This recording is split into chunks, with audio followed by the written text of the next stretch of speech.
Good evening. Thanks for joining. My name is Sherry Garvin. I'm currently a partner with Fortium Partners, but I want to go ahead and start. It's thinking about it.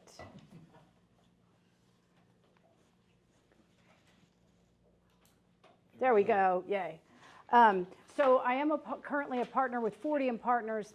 Fortium provides fractional or interim chief information officer, chief technology officer, or chief information security officer roles in the small to mid-sized companies.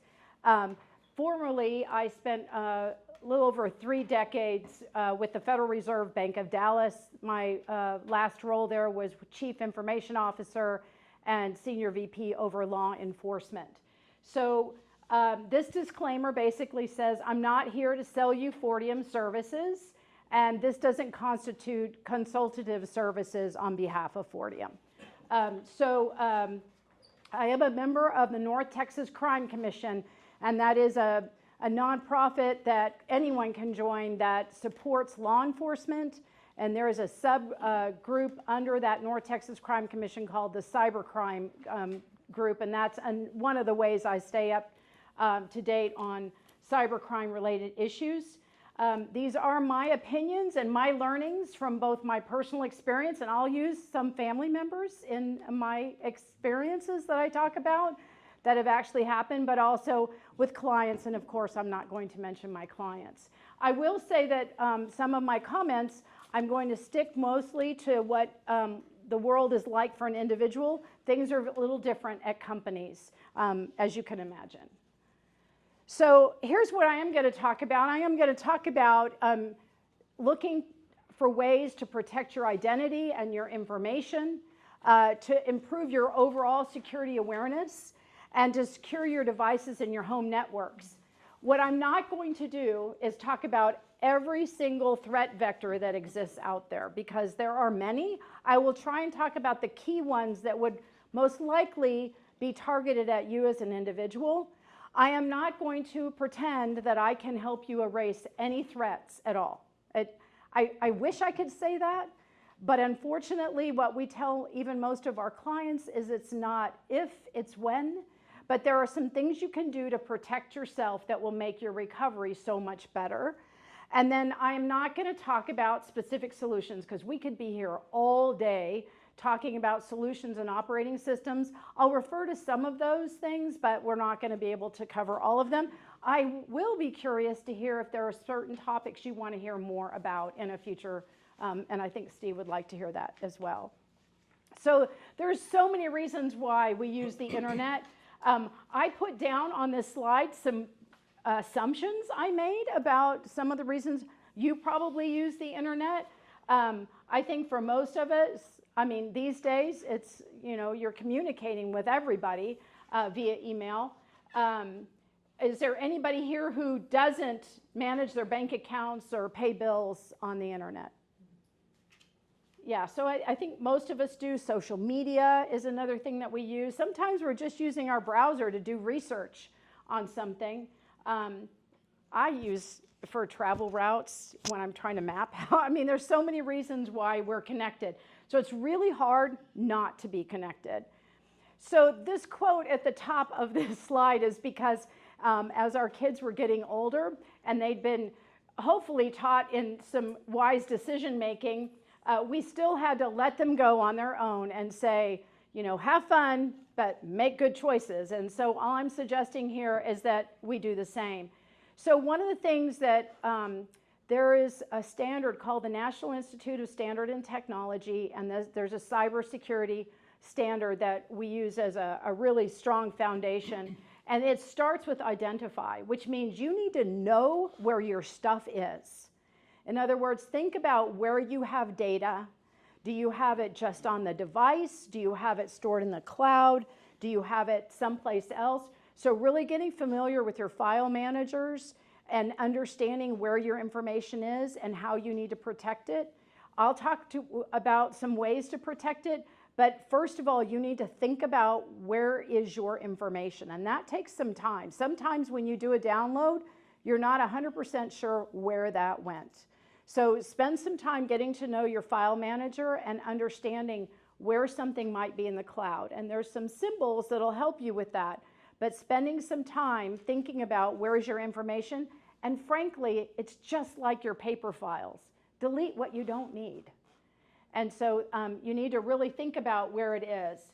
So the other thing is you need to think about what's most important, not just for you to have access to, but is it important for someone else in your family to have access to that? And I'll talk a little bit about sharing passwords and making sure other people have access to that information.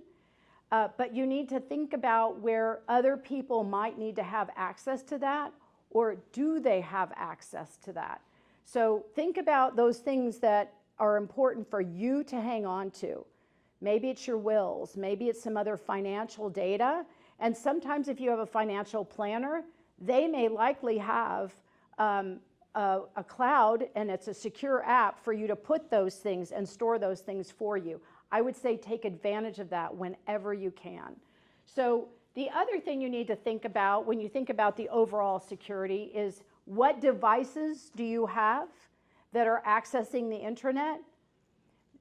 A lot of times it's not real obvious who else might be using your network at home. So I'm going to talk a little bit about this, because who else uses those devices or that network is important. If your grandkids are on the device, I'm just using that as an example, or somebody else who's not real savvy is clicking on links, you need to think about what they're doing while they have access to that device, and then also think about what they're doing while they're connected to that network. So it's important for you to understand those types of networks. One of the things that I would strongly urge you to do is to have segments in your personal networks, and we'll talk about that in a future slide. But you need to think about also when you go to Starbucks or McDonald's or someplace else and you're using a public internet, here, anywhere else, think about who else may be on that network. And we'll talk a little bit about some things that you need to do to pay attention to that and to protect yourself. So this is not going to be a popular suggestion, but I will tell you some stories that are actually related to this. Consider, it's very painful to change your email address, and I get that. But I strongly urge you to not use your providers or your internet service providers' email account. Instead, I suggest that you use Outlook or Gmail, or use the iOS systems, the Apple email account. And I've listed those. Instead of using Astound or MyGrande or something else like that.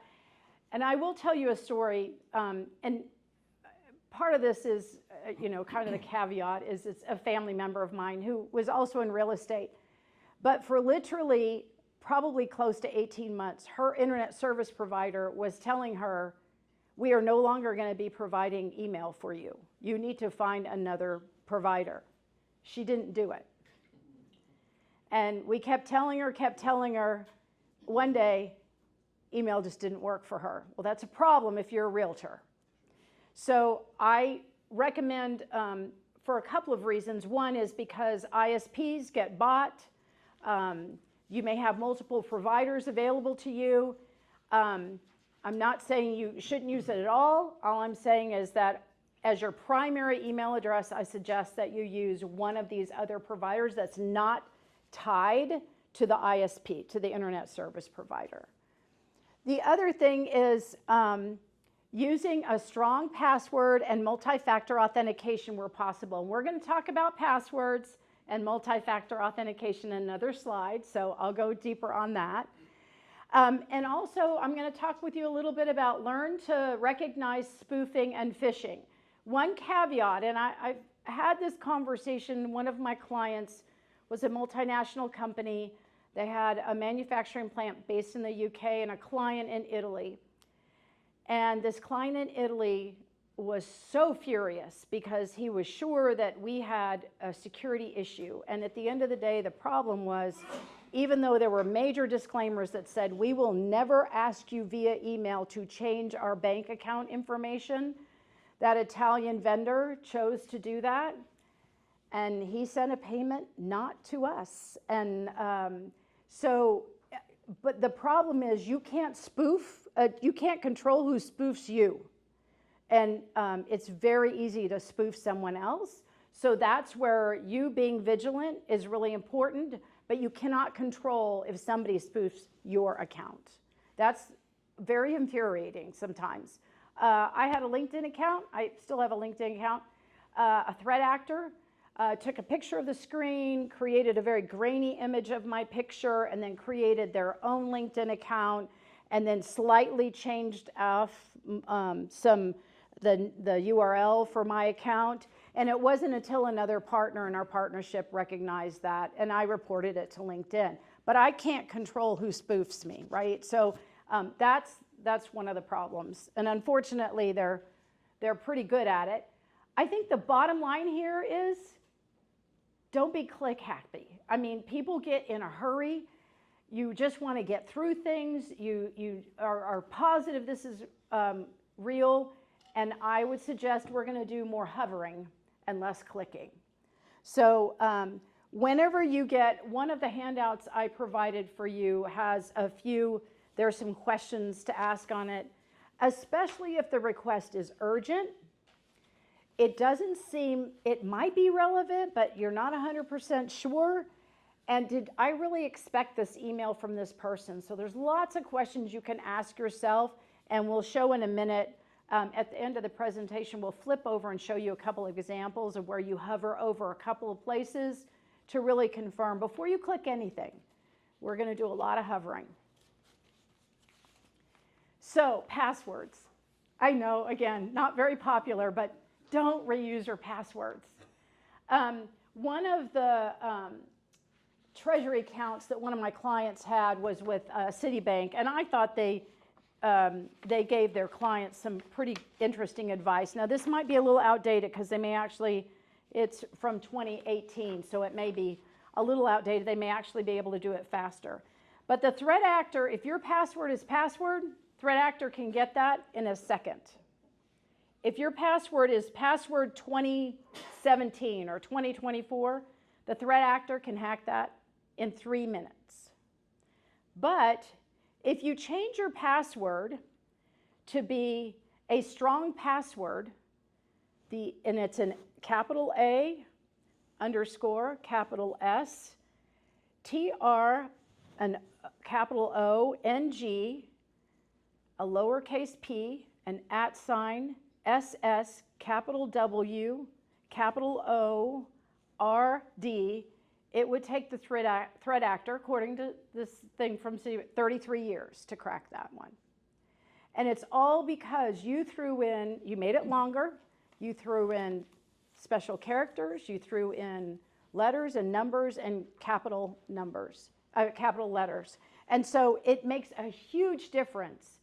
The other thing about not reusing them is once the threat actor is into one, you know they're going for everything else you have.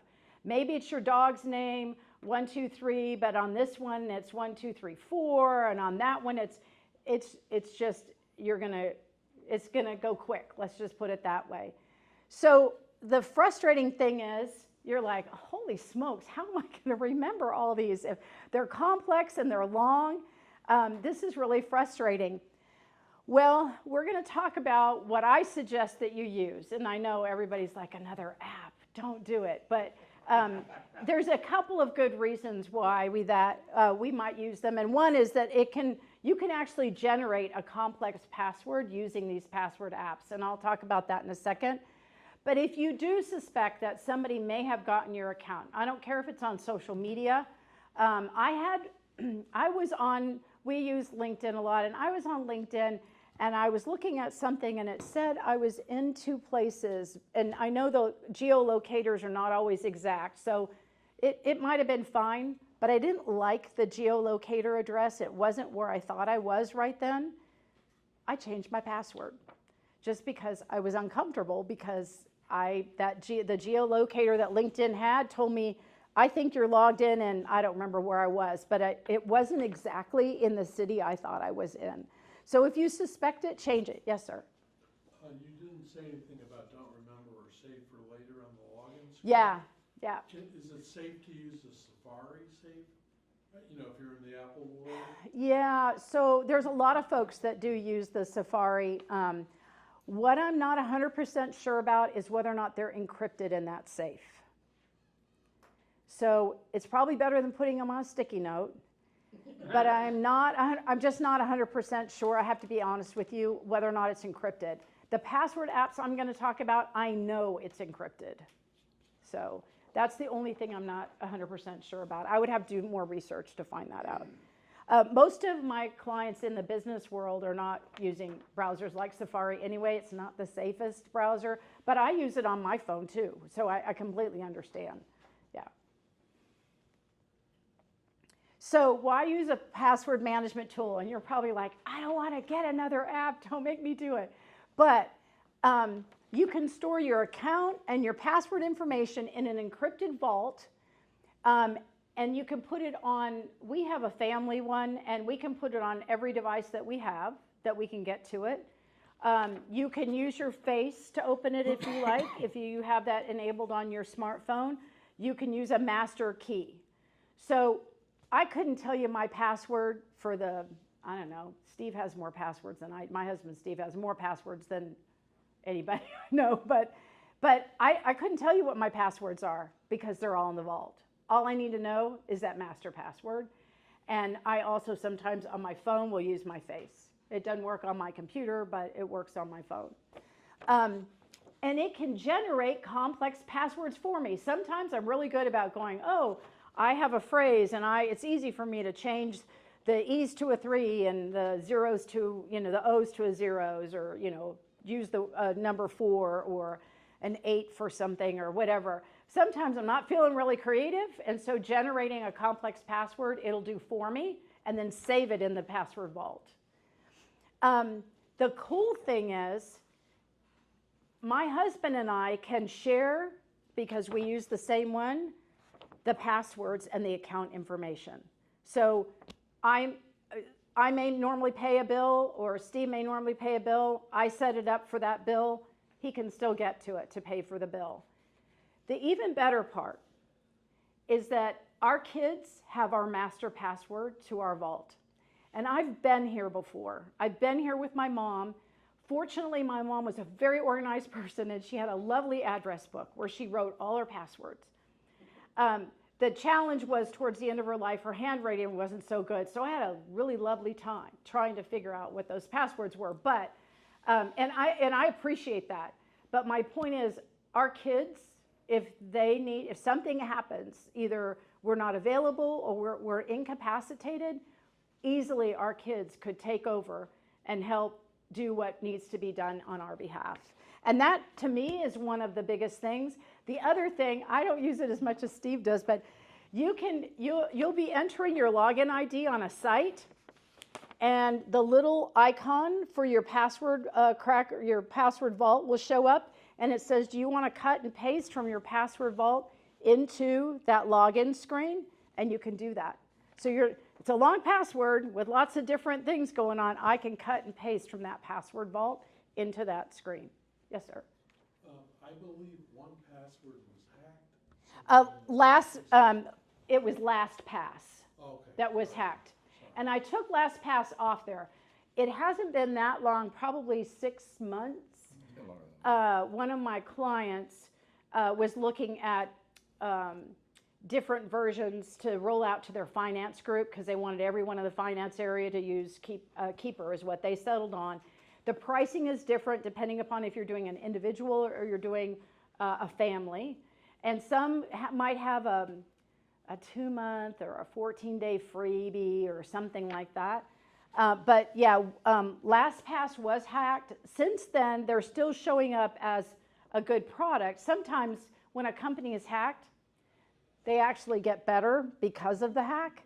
These were in the top 4 the last time I checked, but it's about 6 months old, and the products do leapfrog. Over time, they're all going to be different. We've been really happy with Keeper.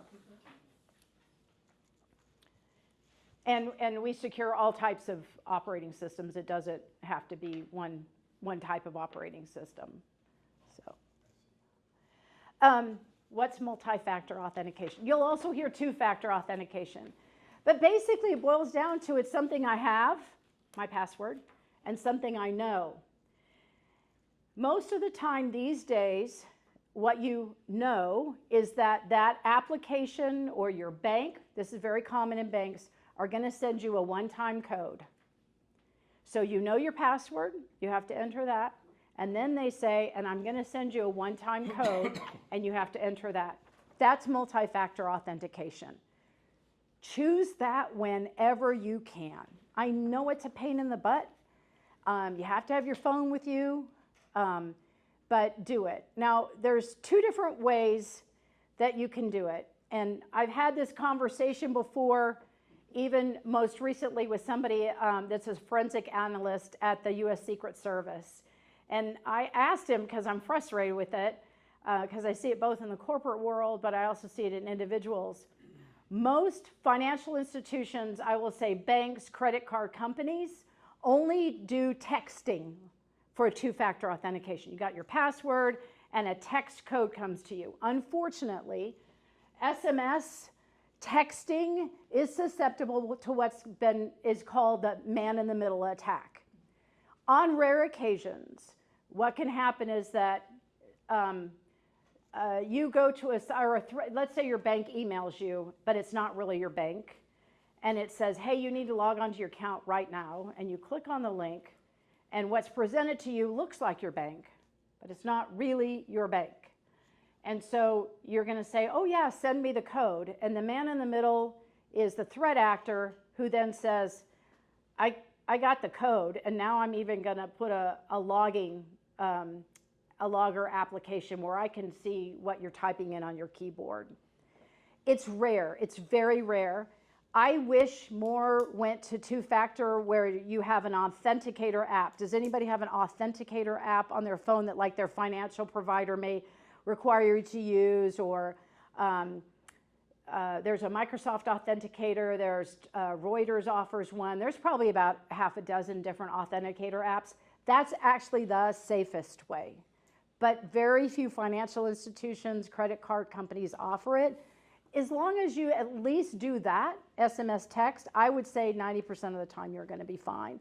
I do want you to pay attention, though, if you didn't initiate that conversation with your financial institution. If you were logging in, you're entering your password, it's coming back and saying you need to verify, great. But if you get something that you didn't initiate, I would say just be very careful and pay attention to the screens, because spoofing the Microsoft Office entry screen has become very popular. For our clients, a lot of times we customize that Microsoft Office screen so they can see that it's ours and not the generic one. So I would just say if you need to initiate it yourself. And I'll talk a little bit in a minute about phone and text and some other things. So there are so many, go ahead, sorry. Can you say something about YubiKeys? Do you think they're worth it? The hardware authentication keys? Yeah, sure, you could use YubiKeys. Yeah, YubiKeys are not a problem because it's unique. I've been in the corporate world. I had to use them in a manufacturing environment because they had to have a shared device, and we didn't want. There was no reason for them to have their own devices, and so they had, when they walked up to the machine to make the machine go and they had a computer, they used a YubiKey in order for it to work. And the YubiKey, it depends on it, but it should be doing a rolling kind of number. That's a one-time number. So yeah, that's great. I just haven't seen that many private, individual type uses for that. I've seen it mostly in a corporate setting, yeah. So spoofing, like I said before, anybody can be spoofed, and that's what's so frustrating, is that you can't control who spoofs you. But this kind of walks you through what happens in spoofing. The threat actor sends a message, and it sounds like somebody you think you know. The from address is what we want to talk about. because that's where our hovering is going to come into play. We're going to hover over where that came from. Oh, it says it's John, but that email does not look like John. I have never seen that email from him. They may use realistic logos. Okay, so here's the problem, y'all. Artificial intelligence and ChatGPT and everything, it makes it so hard because AI can do some really scary things. They make those logos look so realistic. So really hovering over the from and then anything that's a link, right? If you just open the email, you don't do anything with it, 99% of the time you're fine. When you start clicking on stuff, another story happens, right? So we want to hover on anything. And of course, the from, you want to really look at it. The problem with AI, and it used to be, it was really easy to find threat actor emails because it was not well written English. I don't know how else to say it, but 9 times out of 10, they're not coming from a native English speaker. And now they've gotten so much better. So it's, it's better to even pick up the phone and call the person and go, is that really you? For a while there, I was getting emails with attachments with photos from my brother. And I know my brother. He's not sending me pictures.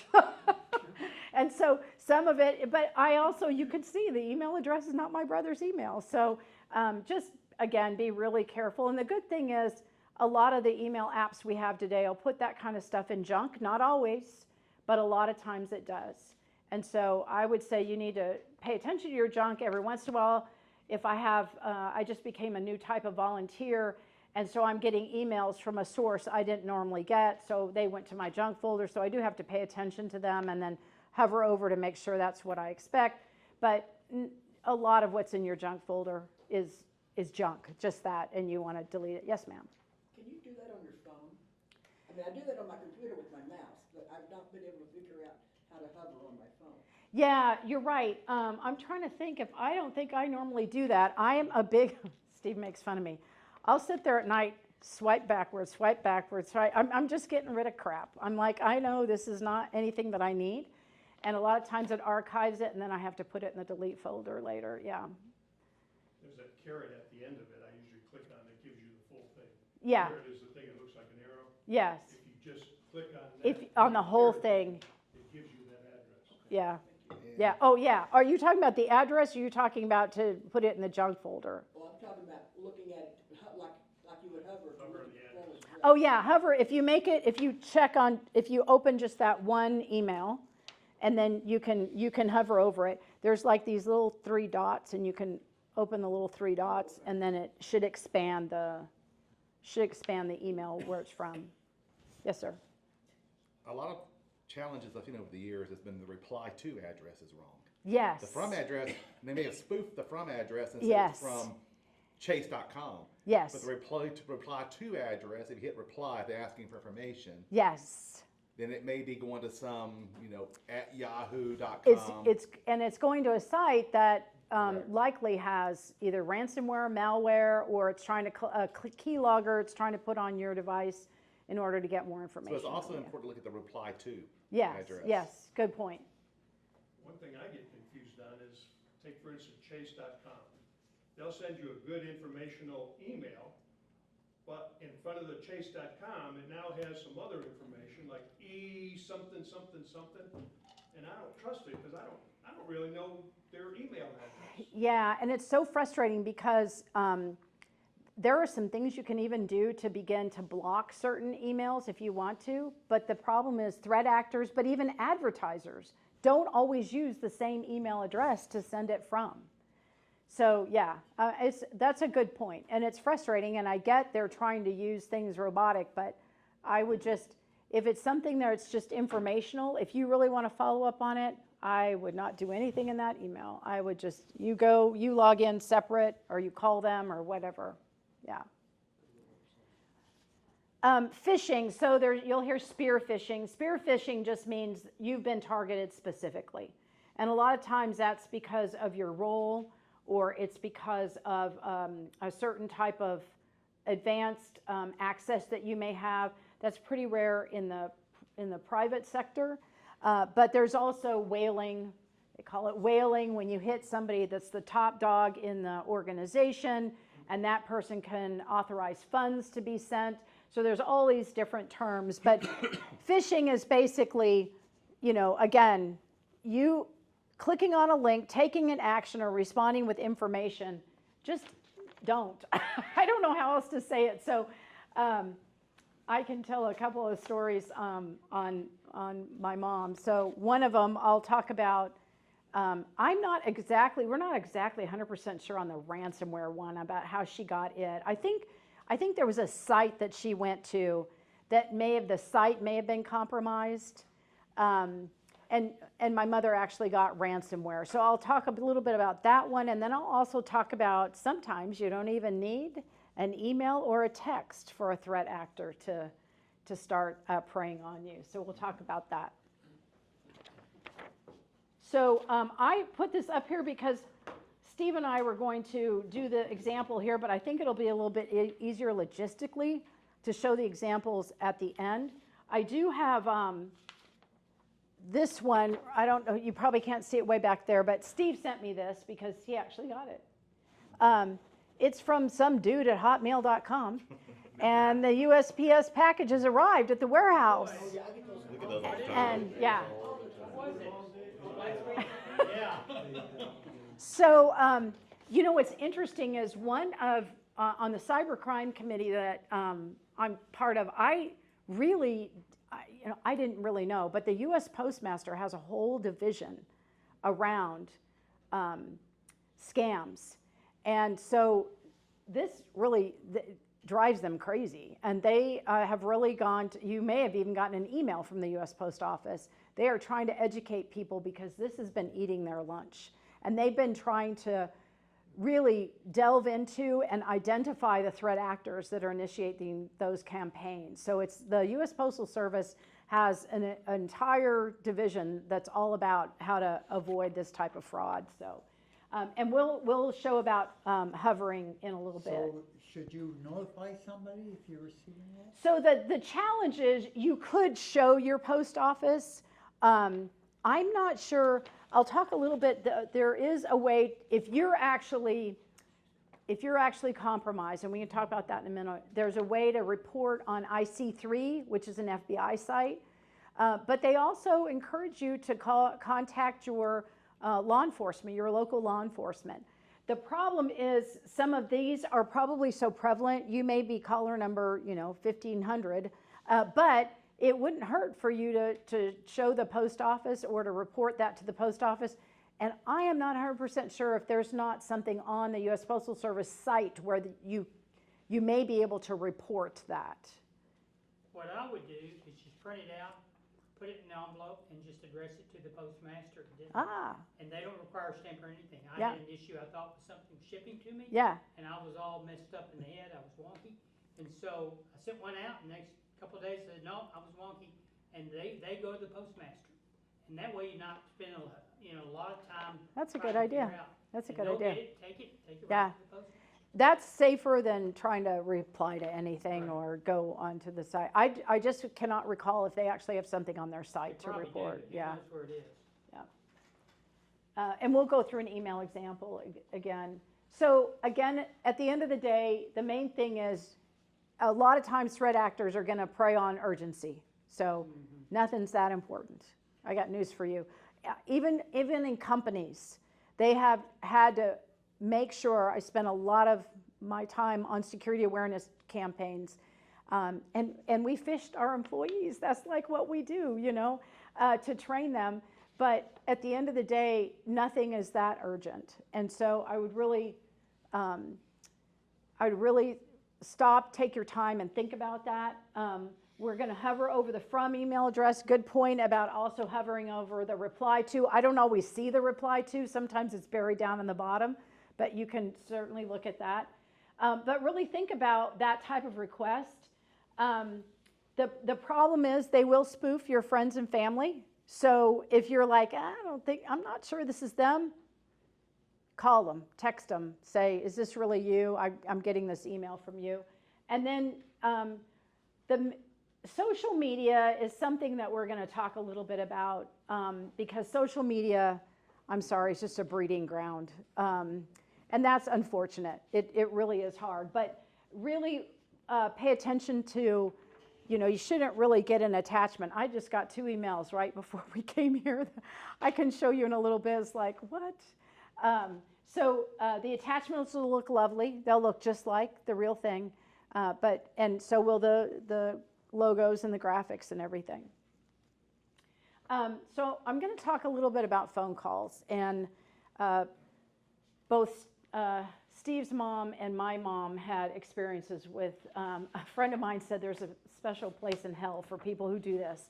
But so don't answer the phone. Just if it's not a phone number in your contacts and you don't know who they are, even if it says a person's name, because threat actors have gotten better, now they'll give you some generic name, just don't answer the phone. If it's important, they'll leave a message. And so just don't answer the phone. My mother had somebody call her, say that they were from Amazon Prime, that her Amazon Prime had been mistakenly charged twice, and they needed to recover it out. And the next thing you know, my mother's given them remote control of her machine, and they're moving money from one account to the other, and we were able to stop that. But even Steve's mom, in her early stages of dementia, these people from Jamaica would call and harass this poor woman constantly. It was just evil. And so I would just say, just don't even answer the phone. So I know that sounds like you're not trying to be, friendly or whatever, but if it's not a contact in your phone, don't answer it. Just don't. Curiosity is tough, but I would say just don't answer it. Bank, whether it's a bank, a financial provider, a credit card company, they are not going to ask you for your account information or passwords on the phone. There may be some of you that have some type of service provider that helps you with your computers. You need to really have a conversation with them about how will I know it's you if you're calling. But 9 times out of 10, you're going to be calling them. They're not calling you. A recent thing that the forensic analyst from the U.S. Secret Service said to me, and this I thought was really fascinating. He said, in your family, come up with, and we haven't done this yet, but come up with a code word that you all recognize.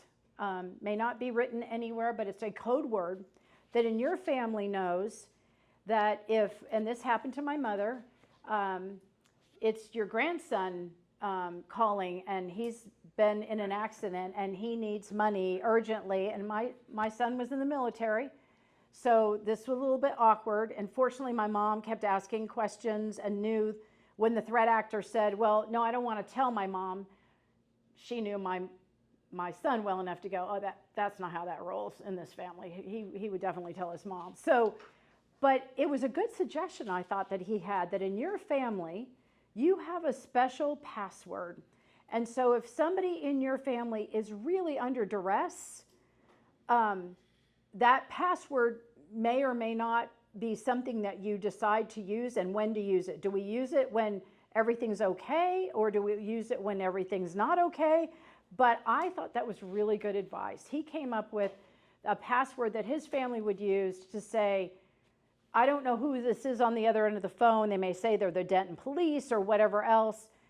But if you say this password, I know it's not really the Denton police that's calling me. That's saying that you have some kind of an issue. So I thought that was a good suggestion. And I hadn't heard that before. And from a forensic analyst, I thought that's pretty low-tech solution to some of these problems. If you receive a text from your credit card about fraudulent charges, I do respond yes or no, a Y or N. I have to say sometimes, though, I have to look at it and go, is that like the one I got before? I'm looking at it to see if it's like the one before. But you can also just log into the credit card company and get onto the account rather than answering yes or no. I know this is also painful, but I recommend don't using debit cards. There's a number of reasons not to use debit cards. We, every once in a while, will use them while we're traveling abroad. And we've notified the credit card company that we are traveling abroad and we will need to get cash using an ATM, but not a debit card. So debit cards is really hard for any law enforcement agency to claw back funds or if they're fraudulent charges. I do want to talk a little bit about getting your statements not in printed form. So I suggest that you always do your credit card statements online and not printed and sent to your home. Some friends of ours recently, her dad's credit card account, I've had mine taken too, unfortunately, and credit card company called me or I got a charge and I'm like, that's not me. And so next thing you know, you can't use your credit card because they're sending you a new one. So everybody's had that scenario. It happened to her dad, but he didn't take the call and didn't check his charges on his printed statement. So the next thing you know, the threat actor's in his account and even changed his address, and now the statements are going to the threat actor's address. And now he's trying to, now that they've figured out all these fraudulent charges are there, they're trying to use a credit bureau to dispute the charges, but he can't even tell the credit bureau what the fraudulent charges are because he can't see his statement and he doesn't have an online account. So I just really encourage you not to send those in the mail and instead do it all online. And again, it probably, that would make some people's head blow up. I know my mom would not be happy about that. The bank should take care of debit cards that have been compromised. And a lot of times you'll get a message from the bank saying, is this a real charge? Yeah, Like something, like you got something is coming from overseas.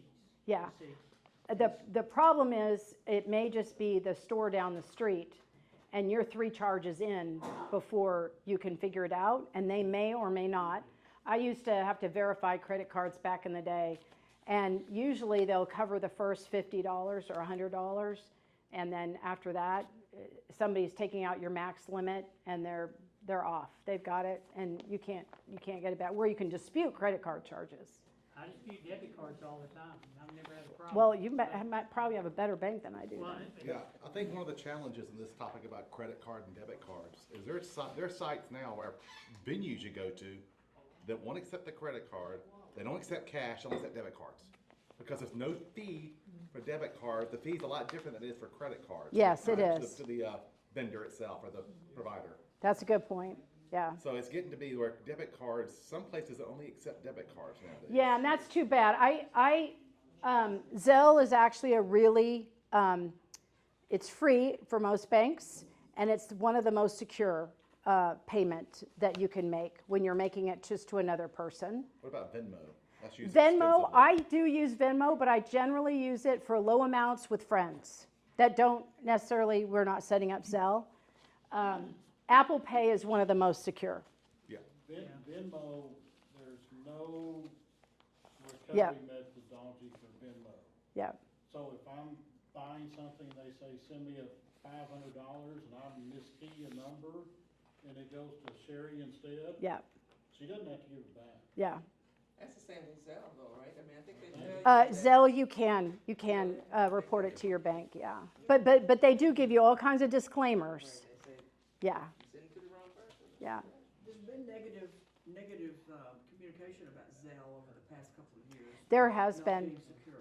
And a lot of it is tied to the financial institution too, on what kind of controls they put in on how they implement Zelle. Because Zelle is not specific to a financial institution, so a lot of it has to do with, I personally use it with USAA, and they tend to have better controls just because they don't have brick and mortar buildings. And so, yeah.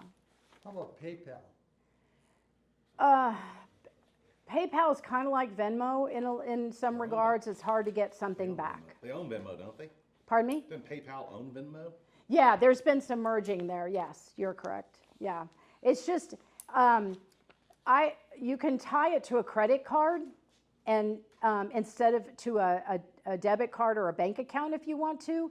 And there could be some better controls in order to recover something charged on your credit card if you tie PayPal or Venmo to a credit card rather than to cash. But it just depends on how it's been set up. And this is my reference to, if anybody calls you and says, oh, I just need a remote, no, you're not gonna, no remoting in. There's gonna be no remoting in. So, yeah, we had to have some conversations with my mom. I tried not to lose it. I'm like, you know better than this. But yeah, there shouldn't be any remoting in. If you have a paid provider that you pay to help you with your computer, they probably have an app that they have asked you to put on your device, and they're gonna send you a code, and you know who they are. You call them. They didn't randomly call you.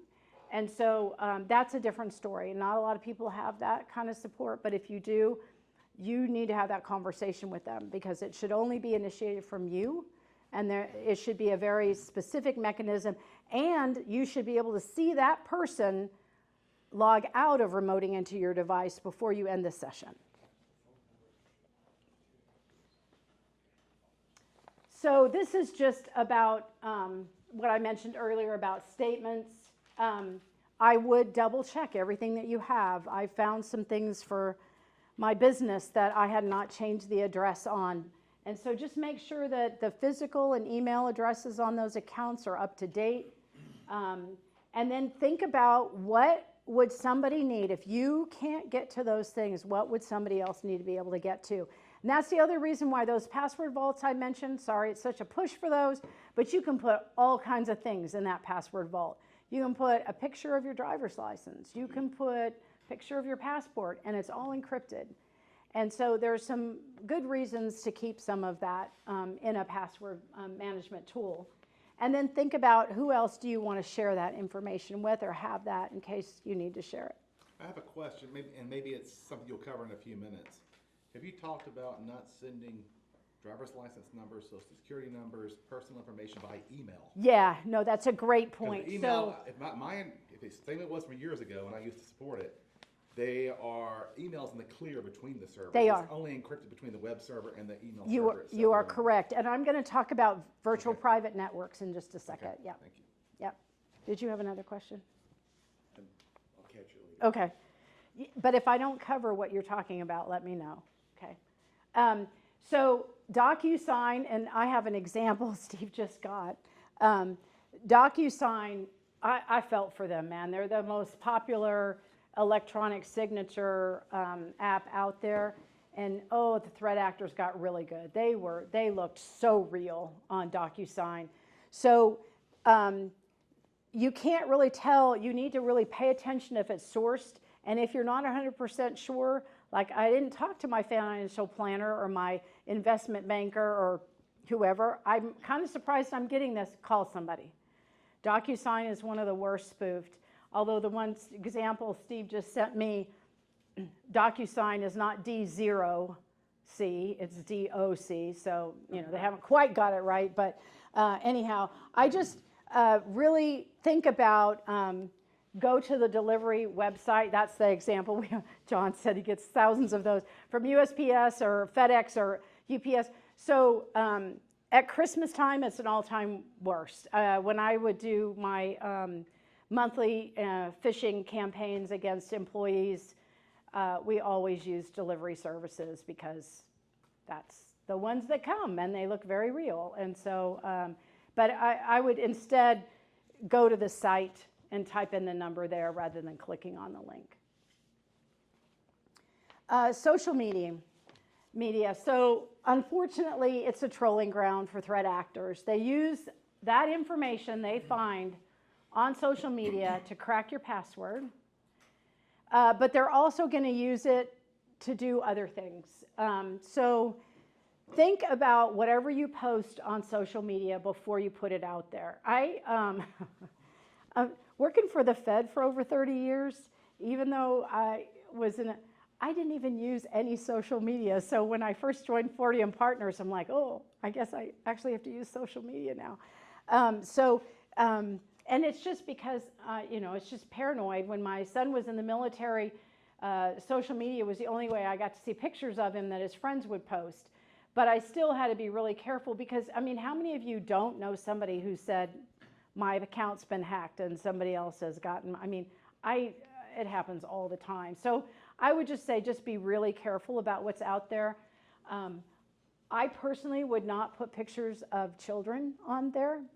I won't even go there, but I wouldn't. Especially don't post while you're traveling. Wait till you get back.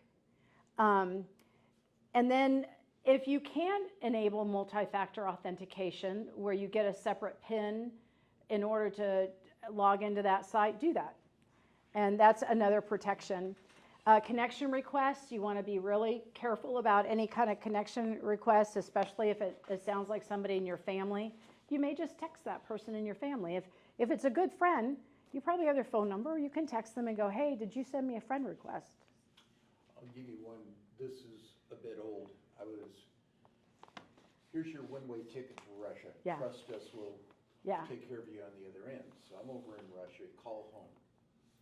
My wife is giggling on the phone. This is not a good start. And she goes, did you have a good time? I'm going, okay, now where is this going? Anybody know Houston? If I say the Richmond Strip in Houston, do you know what it is? Evidently, somebody got a hold of my credit card and hit every strip joint down the Richmond Strip. That one was easy to say it wasn't me yeah. because I was In another place, yeah. in a different country. Well, okay, that credit card's toast. We'll get another credit card to you immediately. All mail going into Russia is opened. Yeah. And you're going, oh boy, but Yeah. nobody in Russia went and copied down that number and used Yeah. it. But you're going, watch out, if you're in some places, things happen. Yeah. A friend of mine, it's a long story, but there are brick and mortar buildings in the Eastern Bloc of Europe countries that are all about just stealing credit cards. They're legitimate companies that are just there to steal credit cards, which is so annoying. Going through the process of replacing your credit card is so annoying, but yeah. So, and you may get notified of, there's any number of notifications you may get from a vendor that said, we lost some of the information. They are obligated to tell you, was it your business card information, it's your name and your title and your email, or did it include my credit card number, my social security number, what did it include? So they are obligated from privacy practices to tell you what's been lost. AT&T? Yeah. Just Yeah. recently. So all of this privacy filters, every operating system has something different in email. There's some options there, so you might just look at some of those. Just be aware of what it's blocking on the privacy filters, just because in some cases you may actually block somebody by setting those filters. So these are probably some protections you have on your device, and again, I'm not going to go into every product, but there's spam filtering, antivirus. I use Microsoft Defender, and actually it does really well, and it just comes with Microsoft Office. So it's a good product, and it does most of what you need it to do. I would avoid any Kaspersky product. Enough said, not going to go anyplace else. They do sell some products that are used in industry, but I would avoid it. What was that? Kaspersky, any Kaspersky-made product. Yeah. So malware protections, again, often come with the operating system. Backup and recovery. So the ransomware event that my mother had, fortunately for me, because my husband is a great husband, and my mom is a very organized person. She used to be in a records office. She would back up her Quicken and her photos and all her files using carbonite. And it was at one time she had a physical device as well, didn't she? And so when she got ransomware, we just blew the whole thing away. We just wiped the machine. I think we even got her a new machine and restored from her last backup, and we were on our way. So this gets back to the early point I made. Think about where your data is, what you need to keep, and where you want to put it. Steve's really good about remembering to put a hard drive connection to back up our photos for a physical hard drive, and then we just put it in a safe. So, yeah. All right, my computer's here. The hard drive is getting filled up with apps, the OS, everything else, but it's still got a little bit of space. Well, I don't store anything on the C drive. Yeah, I'm also not partitioning it and doing any Yeah, of the fancy yeah. stuff, but I've got an encrypted In the- flash drive yeah, that I use. And, oh yeah, what does Microsoft say about companies that don't back up? yeah, You're out of business Yeah. within 12 months? yeah, I learned something there. Yeah. I back it up about every 2 weeks to Yeah. external drives. Yeah. Yeah, which are in the safe, so if somebody does hack in, it's, Yeah. C:\backslash. Yeah. Yeah. So you talk- Well, and if you, we use the iCloud a lot, right? We use OneDrive. And so there's some syncing going on. So as long as you, and I'll talk a little bit about this, sometimes people just put their computer to sleep. You need to shut the thing Damn thing. off completely and reboot it. If you could do it daily, great, at least weekly. So Microsoft, there's something called Patch Tuesday. Patch Tuesday is when we would get all the vulnerabilities announced. There's sometimes what's called a 0-day vulnerability, which means they're already being exploited in the wild. But a lot of times it's just known vulnerabilities that are being patched. So if you don't actually shut down your machine and start them up, sometimes those patches can be loaded on your device, but they haven't been activated yet because you did not shut it down and reboot it. And the way I had to describe it to my sister, the one whose email just went away one day, I said, you sleep at night, could you tell your computer to completely shut down? And I don't mean sleep, I mean shut it down and start it back up. And it's amazing. It's smart. The good thing is now companies are smart enough to go, and then I'm going to push all these updates to you. And 90% of those are to fix vulnerabilities in your system. So I thought Microsoft already had a process where it will auto reboot your PC if it needs to load patches. It will, depending upon the level. risk level of the thing. It will notify you, hey, I'm going to shut down unless you don't do this. It will. But, and that just depends on if it's a 0-day, yeah.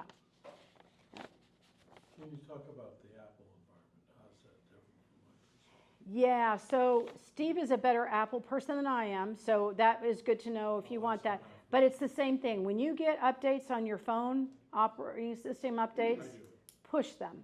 And then update all your apps too. And shutting down your phone every once in a while doesn't hurt either. So, and that's the other thing. You want to check on your iPhone. It should tell you the last time it's synced with the cloud. And so that also tells you, confirms that you've got everything synced in the cloud. My other push for the password management app is that that is also in the cloud, and it doesn't matter which device I'm on, I can recall that too. I'm sorry, you had another question. I'm sorry. Are you saying completely shut your computer down, or are you saying restart it? I'm saying completely shut it down. Wait for a few minutes.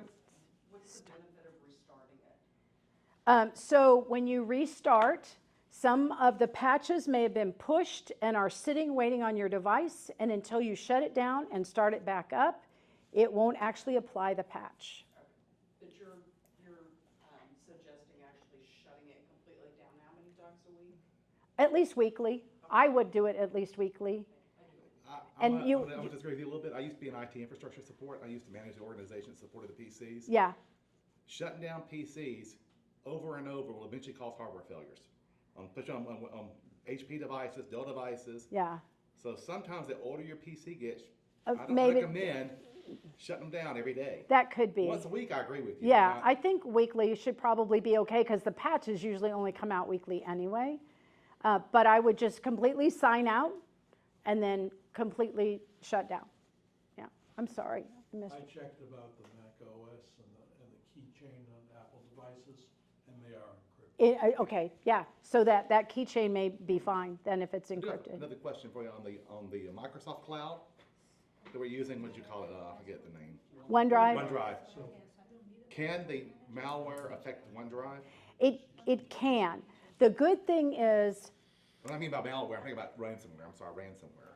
it can. So the good thing is, usually when that syncing is happening, it is also doing some scanning. So that's the other thing I'm not 100% sure on. So it should be able to scan it. You should be able to run a scan like before you do that syncing. You should be able to run a Defender scan on there, and it should tell you whether or not it sees something on the device. Because I have real-time terms on it. I'm just, Oh, okay. I don't remember if it's set up with, I know it's Okay. encrypted on Yeah. the cloud. Yeah, But that becomes the question is, how do I recover? Because I know also Microsoft at least keeps one version prior of any files you have yes, for recovery reasons. yes, So in case you corrupted the file, you can get Yes. the prior version back. yeah, yeah, yeah. That'd be another approach I'm trying to think of. And that's a now. little different in the private environment too, so, sorry. I Go would ahead. recommend a service that you're backing up your whole drive to the cloud. And then each time you have increments that come up, that's what I do, I back up the whole. Because I had a solid state drive fail in an HP Yeah. desktop. They will fail. Yeah. They can. Yeah. Right. Hardware failures. So now I'm just backing everything to the cloud. Acronis does a real nice job on that. Okay, It does put kind of a load on the PC, but have it set up overnight to do it once a week. yeah, in a corporate environment, there's a couple of different ways you can do that, but you can do the whole, so that makes sense. So you could probably back it up to, The hard drive. the average person probably just do a hard drive backup Those and can then, fail yeah, too. If yeah, it's cloud, it's Yeah. gonna fail. But, you have your choice with that software where you back it up. I'm very leery about having information out there, yes, and I lack trust in the cloud. Even our corporation at one time had lack of trust in the cloud. And I back up to a Seagate backup drive. I'm thinking of getting redundant Yeah. backups in addition to that because of the failure of drives, whether it's Yeah. a disk or solid state. yeah.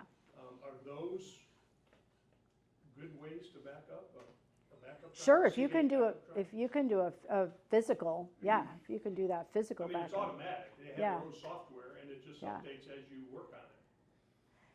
Yeah, I don't, yeah. Only thing I don't know is if at the time that you're doing that auto backup, if you had some kind of malware put on the device, is it gonna also get over Well, to I the, have the Defender checking it regularly. Okay. And I agree with you, Defender, it just pops up and say, uh-huh, we haven't found anything in Yep. 10,000 files Yeah. or whatever, and it just. yeah. doesn't We were work. just doing nightly Her backups, mother had a Western Digital external drive, and Yeah. the ransomware got it also. yeah, Now, this If was it's connected, it is. 4 or 5 years ago. yeah, So I don't know the current state of, I Yeah, just but if remember you- back I would cycle your external years, drives. I years wouldn't have ago, just one. where somebody got into the iCloud, got photos and stuff, and, that kind of Yeah. stuff hit the news, so They usually do that when they find out somebody's password because they didn't use a very good password. yeah, Password Sarah management. Palin got hacked, and the guy that hacked her had read her book, and she knew where they went on their first date. They knew her he used her birthday. security question answers, Knew all the answers to the security questions from her book, and hacked her email. Yeah. So, yeah. I had a question. Yes, ma'am. Just a comment. One of my biggest fears is losing my phone because all my authentication is through my phone. So even Yeah. to get to my Keeper account, I've got to authenticate first, get to my Keeper account, get my passwords, and Yes. do all that stuff. So I'm like, man, I lose my phone. Yes. You know, so that's, Yeah. and I've actually locked myself out of stuff before. I Yeah. mean, you know, I use the web version of Keeper and stuff, but really, when you think about it, if we're relying so much on these We devices, do. facial recognition, Mission, or whatever, yes. to get into our authentication, Yeah. I mean, I use it for work, for personal, Yeah. and I'm, you know, but if I Yeah. lose this, I'm like, oh my goodness. So what is the solution for that? Yeah, so one thing I will say, you know, there have been where people, I've heard of people in a public setting. That's why you see people carrying your smart purses in a certain place, or your phones in your front pocket. But you want it to go to sleep. I have mine set to a second. If I am not interacting with that phone, after a second, it locks. No, I'm saying, but what if I just lose it? I mean, Yeah, I'm not if you- afraid of somebody getting into it If you because it's lose locked. it and you have regular backup to the cloud, like on Apple, is it an Apple device? Yeah. So you can, if your phone, let's say, gets smashed or it doesn't work anymore, you can get a new phone and have your entire phone downloaded and brought back. I need a password for that, and my authenticator is on my phone. Well, the authenticator you can get to not just on your phone. You can get to it on other devices. What, to my Keeper? Yes. But I have to have an authenticator code to get into Keeper, is what I'm saying. So Yeah. before it sends a code, I have to. But you should get the same number. You'll get a new phone with the same phone number. Yeah, but I'm just thinking though, to redo my phone though, there's passwords that I need my Apple ID, for example. Yes. I don't know by heart. Yeah. You see what I'm saying? So everything is kind of Yeah. cyclical tied. Yeah, it is. It is. But if you can get to Keeper, you probably have that Apple ID and your password in Keeper. If you can get to it logged on to a different I'm more device. worried about the authenticator Yeah. that I can't get to because it was tied to my phone. But you can also reset your Apple password. You can, yes, I mean, yeah. that's the first step. If you And have a new the iPhone, you can't folks remember. at the Apple Store are actually quite good at helping restore a phone. Yeah. As long as you've had regular backups to iCloud, and as long as you can get to Keeper and be able to tell them the passwords they're going to ask you, because you can log into Keeper somewhere else, you should be able to get it back. It's a very scary thing, but I mean, you see what I'm saying? It's the Yes. authenticator though, but if I can't get my authenticator back, that's. are you talking about like Microsoft Authenticator or? Yeah, I mean, I use like I have different things, but I use like Authy, Microsoft Authenticator. Yeah, I use Authy, Google and Authenticator. there's Twilio, and there's like 5 or 6 other ones. different things, but You yeah. can go to that same site. So I use it for a couple of things. You can contact the vendor that you're using that Twilio or Authy or whatever with and say, I have a new device, blah, blah, blah, blah, blah. And you talk to them on the phone and they give you a new QR code and you reset it up. After you have your phone set up, you go get that authenticator revalidated using a QR code. So as long as you get the same number and the same Apple account, pardon me? How do they know that she's actually the person that lost the phone and not somebody else? So that's part of the reason they're going to ask her some of those passwords and her Apple account. Always remember Yeah. your Apple password and your authenticator, and your Yeah. main. Sorry, we're running out of time. I'm sorry, I'm going over. Keep going, keep going.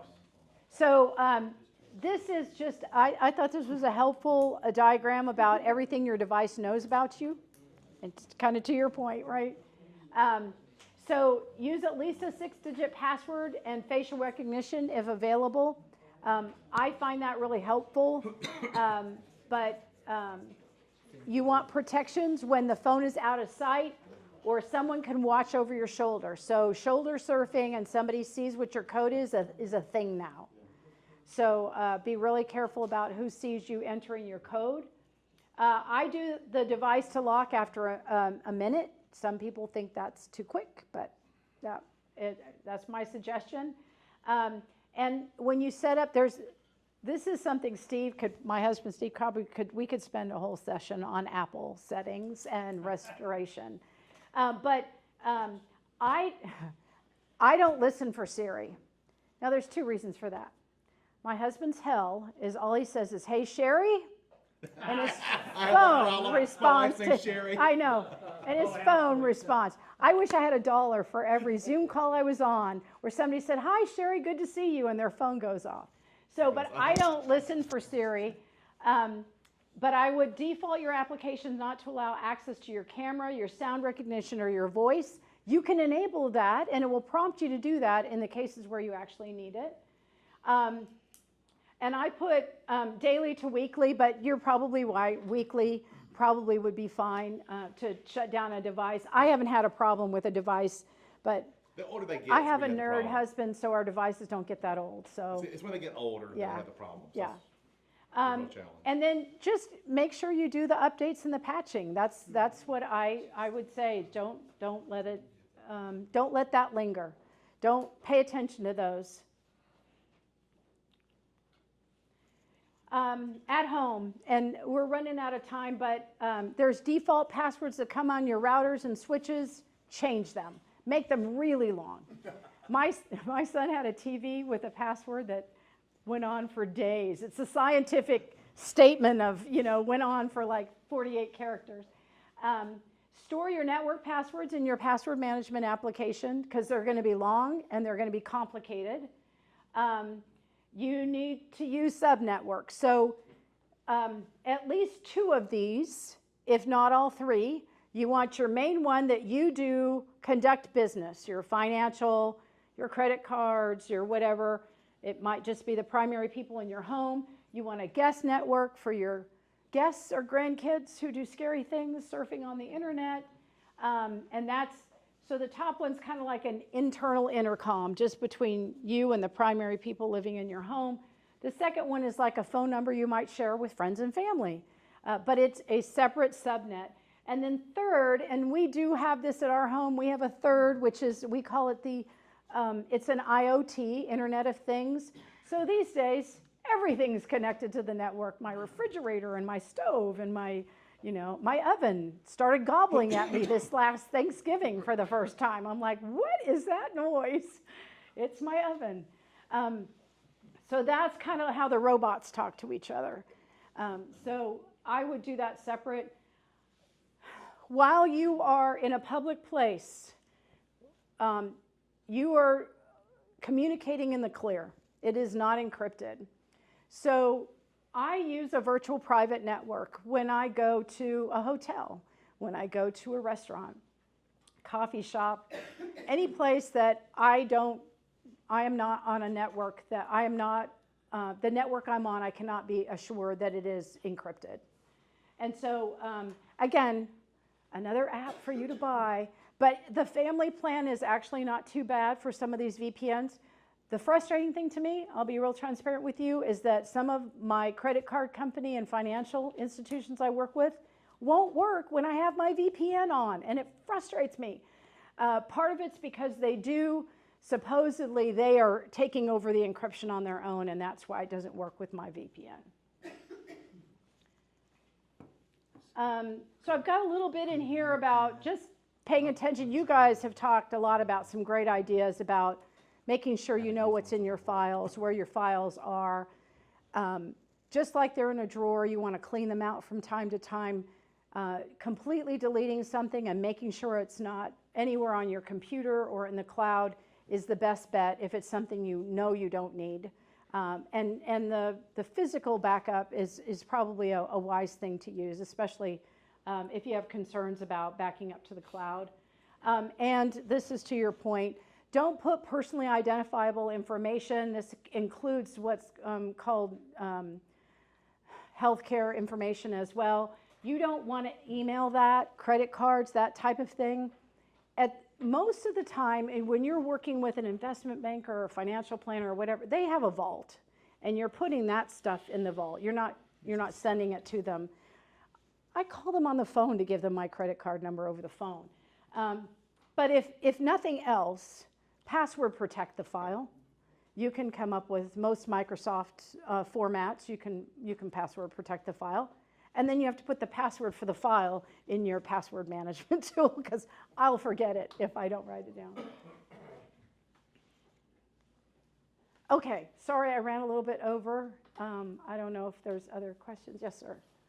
Is it okay to use a cellular connection at McDonald's or something like that? Yes. Not a problem for financial stuff or anything? No, it's very secure. Yeah, so you're just talking about just using regular cellular. Yeah. Yes, Yeah. your phone, yeah. 5G, Yeah. LTE. Yeah. Very secure. yeah. And one final question, I'm sorry for so many. No, it's no problem. Brokerage accounts, Yeah.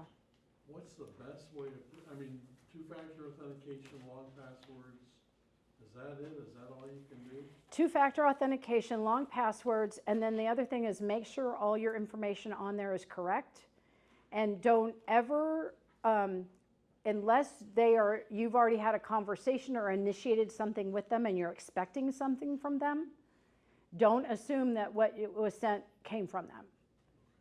Some of them also have alerts you can set if a Yes. transaction's been made. Exactly. It'll alert your phone. I mean, there's different options to help protect, to protect yourself sometimes after the fact, Yes. unfortunately, but. Yeah, my credit cards, I always have them notify me when it's an international transaction. Doesn't matter if it's $20. I want to know. And we have international transactions, but I want it to be Banks me. have a long list of things you can click on. To Yes, notify yeah. them, So that's where those privacy settings, take some time and look at the privacy settings. Yeah. Thank you. The other thing I recommend for people with financial side of the house is lock all your credit reports. Just lock them. Yeah. You're either free to lock them. Credit freeze. Yeah. Your credit freezes on all three of the credit bureaus in the U.S. That way, no one can take out credit in your name. Yep. In the U.S. at least, Yep. It's a great point. because with all the AT&T breach and other breaches, a lot of Social Security numbers are floating around the internet right They now. are. They are. Mine are. When I had my security clearances, Yeah. next thing you know, the Office of Personnel Management, be free. There goes my Social Security number. They also be sure with Social Security SSN.gov that you have a two-factor authentication turned on. Yes, and they have gotten, so if you don't already have a login.gov account, that's the way to go, and it is a two-factor. It's well done. Yeah, I'm sorry. Yeah, just what he was talking about, my former corporation got hacked, and then recently AT&T got hacked, and as soon as and they offer you this great one-year Experian Identity Works, and I Yes. don't know if it's worth anything. But when it first happened with my corporation, when I retired 4 years ago, I ended up getting the full Experian package, and I paid $36 a month, because I'm paranoid about that stuff. AT&T gets hacked, I get a message from Experian, and now my Social Security number is on the dark web. And so I went on there and made sure all my credit reports are locked, and I even filed you can file. FTC, with the FTC. No, with Experian and all three. Yeah, yeah. A fraud alert. Fraud Excuse me, alert, a fraud yeah, alert. yeah, So I just did that just last week, yeah. and I mean, it's going crazy out there with this stuff. So I don't know, do you know anything about Experian Identity Works? Yeah, so I don't know anything about that particular tool, but one of these that I sent you guys, there's an elder one and there's identity theft. So one of the things I would love to be able to do, last time I was at the North Texas Crime Commission, the broader meeting, that includes all the three-letter agencies, DEA, FBI, blah, blah, blah, all of them, but also the U.S. District Attorney's offices.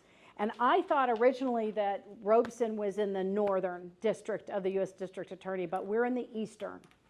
And they were not at the last meeting. So one thing that would be great is to have somebody from the Eastern District U.S. Attorney's Office to come and talk to us. They have entire divisions, unfortunately, around financial fraud, elder fraud, and crimes against children. And so it would be really fascinating to have somebody from that office. So some of these handouts I got from district attorney's offices. And so I can't speak to that particular service. Some friends of ours that just went through this with their dad, I was horribly disappointed in the experience they had with LifeLock. And so, which is too bad, because I've had an employer give it to me in the past as a benefit, right?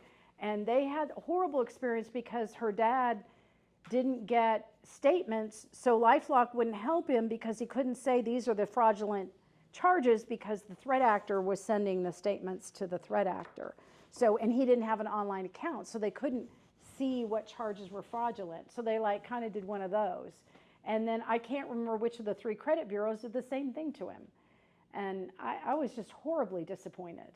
So I don't know a lot about all those services. So I probably, it might be nice to have a district attorney's office come and talk with us. So. One thing I've just recently found is when you Google something when you're searching for like a number for Amazon or something or somebody like that, get to the page, up at the top, it'll say Amazon.com, but it'll say sponsored. And then a couple down from there, it'll say Amazon.com, just don't do the sponsored one. That's right. Usually it's someone who's just trying to get You your are info. spot on, but that's even not even just to scam to steal your information, it's also a scam to charge you for a service you could get for free by going to the real site, and you're spot on. Because I'm in a hurry, right? I want to go to the first one, I've done that before. And you want to go down, and it should say something that tells you that is the legitimate site, but you want to, again, look at the URL and make sure that's really where you want to go. No, it's a great point, because it's gotten worse. It's whoever pays the most money is who gets the first one, yeah. Who gets the top of the page. Yeah. Can I just mention a little public service announcement? Some of the things you were referring to, we're all elderly, and if one of us passes away, typically, one of us does the bills, the other one is left. That's what the right. hell? There's, on Amazon, there's a book called I'm Dead, Now What? Yeah, And it's a fill-in book. It asks every possibility that that person would know. that's right. Steve's wife in Women Sharing Hope also put on a program a couple months ago that did the same thing. Yep. And it was and they handed out a book. Yep. So it's amazing the things that you can't think of that are in this book to leave for your spouse. And Yeah. then you have to put it in a secure place, obviously. Yeah, yeah, So that's a great it's- point. It's an amazing tool. It's a great point. Very good. Thanks. I'm done. I don't have any other questions.